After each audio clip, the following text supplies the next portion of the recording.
శివుడిలా ధర్మమునందు అనురక్తి ఉన్నవాడు, శివుడిలా గురువులంటే ప్రీతి ఉన్నవాడు, శివుడిలా జ్ఞానమిచ్చి మోక్షం ఇవ్వగలిగినవాడు, విష్ణువులా పూర్ణుడు, విష్ణువులా పుష్కలుడు, విష్ణువులా ఏది కావాలంటే అది ఇవ్వగలిగినవాడు, అమ్మవారిలా శక్తి స్వరూపుడు, అమ్మవారిలా నిరంతరము ఎటువంటి కదలికలైనా కదలించగలిగినటువంటి వాడు, ఎంత శక్తినైనా ఇవ్వగలిగిన వాడు, ఇన్ని కదలికలను ఆపి లయం చేసి మోక్షం ఇవ్వగలిగిన వాడు, ఇన్ని చెయ్యగలిగిన వాడు. కాబట్టి తనలో తాను రమిస్తూ పైకంటితో కాకుండా యోగ దృష్టితో చూస్తుంటాడు.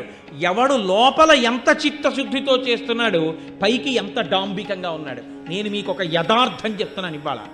ఒక్కొక్కసారి ఏ దీక్ష లేకుండా అయ్యప్ప స్వామి గుడికి వెళ్ళినటువంటి కొంతమందికి అసలు జీవితంలో అయ్యప్ప దీక్ష తీసుకొని వాళ్ళు కొంతమంది ఆ గుడికి వెడితే 50 సార్లు దీక్ష తీసుకున్న వాళ్ళకన్నా కూడా అద్భుతమైన